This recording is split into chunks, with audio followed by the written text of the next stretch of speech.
ಆಮೇಲೆ ಇಂದಿನಿಂದ ಕೂಡ ನಮ್ಮ ತಾಲೂಕು ಅಭಿವೃದ್ಧಿ ದೃಷ್ಟಿಯಿಂದ ಎಲ್ಲ ಕೆಲಸ ಮಾಡ್ಕೊಂಡು ಬಂದಿದ್ದಾರೆ. ಹಾಗಾಗಿ ನಾವು ಕೂಡ ಹಿಂದೆ ಎಲ್ಲ ಮಾಡಿದ್ದೀವಿ. ಈಗ 50 ಕೋಟಿ ಕೊಟ್ಟಿದ್ದಾರೆ, ಅದರಲ್ಲಿ ಒಂದು 6.5 ಕೋಟಿ ರಿಲೀಸ್ ಆಗಿದೆ, ಬಾಕಿ ದುಡ್ಡು ರಿಲೀಸ್ ಆಗಬೇಕು. ಕೇಳಿದ್ದೀವಿ, ಈ ತಿಂಗಳಲ್ಲಿ ಕೊಡ್ತೀವಿ ಅಂತ ಹೇಳಿದ್ದಾರೆ. ಅದು ಕೊಟ್ಟರೆ ಸಾಕಷ್ಟು ಕೆಲಸ ಆಗ್ತದೆ ತಾಲೂಕು. 500 ಕೋಟಿ ಅಂತಲ್ಲ, ಭಾಳಷ್ಟು ದುಡ್ಡು ಈಗ ಬರ್ತಾ ಇದೆ. UGDದು ಆಲ್ಮೋಸ್ಟ್ ಕ್ಲಿಯರ್ ಆಗಿದೆ. ಅದು 100 ಚಿಲ್ಲರೆ ಕೋಟಿ ಬರಬೇಕಾಗಿತ್ತು, ಇನ್ನು ಸ್ವಲ್ಪ ಇಶ್ಯೂಸ್ ಇತ್ತು. ಭಾಳಷ್ಟು ಕೆಲಸಗಳು ಹಣ ಬಿಡುಗಡೆ ಆಗಿದೆ. 35 ಕೋಟಿ ಈಗ ಚನ್ನಪಟ್ಟಣ ಟೌನ್ಗೆ 31 ಕೋಟಿ ಬಿಡುಗಡೆ ಆಗಿದೆ.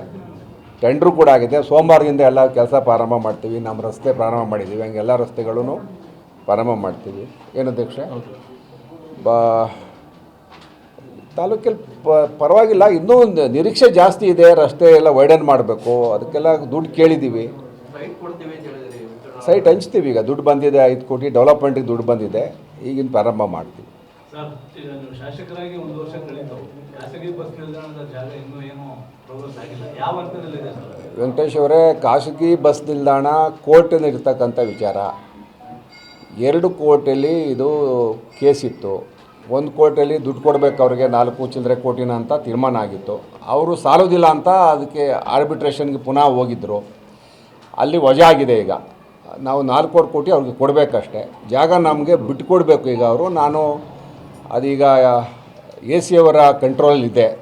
ರಾಮನಗರ ಚನ್ನಪಟ್ಟಣ ಪ್ರಾಧಿಕಾರ AC ಅಡ್ಮಿನಿಸ್ಟ್ರೇಟ್ರ್. ಈಗ AC ಅವರಿಗೆ ಲೆಟ್ರ್ ಬರೆದಿದ್ದೀವಿ. ಮೊನ್ನೆ ಕಮಿಷನರ್ ಮುಖಾಂತರ ಲೆಟ್ರ್ ಬರೆದು ನಮ್ಮ ಜಾಗ ನಮಗೆ ಬಿಟ್ಕೊಡಿ, ಚನ್ನಪಟ್ಟಣ ನಗರಸಭೆ ಸ್ವತ್ತು, ನೀವು ಇಷ್ಟು ವರ್ಷ ತೊಗೊಂಡು ಡೆವಲಪ್ ಮಾಡಲಿಲ್ಲ, ನಿಮ್ಮದು ಪ್ರಾಧಿಕಾರದ್ದು ಕೋರ್ಟು ಕೇಸು ನೀವು ಮಾಡ್ಕೊಳ್ಳಿ ಅಂತ ಅವ್ರಿಗೆ ನಾವು ಸೀರಿಯಸ್ಸಾಗಿ ಹೇಳಿದ್ದೀವಿ.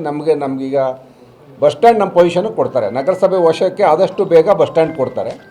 ಸರ್ಕಾರ 4.25 ಕೋಟಿ ಕೊಡಲಿಕ್ಕೆ ಒಪ್ಕೊಂಡಿದೆ. ಅದನ್ನು BMRDನವರು ಹಣದ ಮುಗ್ಗಟ್ಟು ದುಡ್ಡಿಲ್ಲ ಅಂತ ಇದ್ದಾರೆ. ನೀವು ಸಾಲ ಮಾಡೋರು ಕೊಡಿ, ನಿಮ್ಮ ಜವಾಬ್ದಾರಿ ಅಂತ ಹೇಳಿದ್ದೀವಿ. ರಾಮನಗರ ಚನ್ನಪಟ್ಟಣ ಪ್ರಾಧಿಕಾರ ಬಸ್ ಸ್ಟ್ಯಾಂಡಿನ ಡೆವಲಪ್ ಮಾಡೋಕ್ಕೆ ತೊಗೊಂಡಿತ್ತು, ಅವ್ರು ಡೆವಲಪ್ ಮಾಡಲಿಲ್ಲ. ಅವ್ರದ್ದು ಕಾಂಟ್ರಾಕ್ಟ್ರದ್ದು ಇಶ್ಯೂ ಬೇರೆ.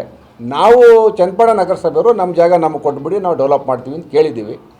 ಈಗ AC ಅವ್ರ ಹತ್ರನೂ ಕಂಟಿನ್ಯೂಸ್ ಆಗಿ ಮಾತಾಡ್ತಾ ಇದ್ದೀನಿ. ನಮಗೆ ಟ್ರಾನ್ಸ್ಫರ್ ಆಗುತ್ತೆ ಬೇಗ ಜಾಗ. ಆದಮೇಲೆ ನಾವು ನಗರಸಭೆಯವರು ಕುತ್ಕೊಂಡು ಮಾತಾಡಿ, ನಮ್ಮ ಕಮಿಷನರು, ನಮ್ಮ ಕೌನ್ಸಿಲರ್ಗಳು ಎಲ್ಲ ಕುತ್ಕೊಂಡು ಮಾತಾಡಿ ನಾವು ಡೆವಲಪ್ಮೆಂಟ್ನ ಸ್ಟಾರ್ಟ್ ಮಾಡ್ತೀವಿ.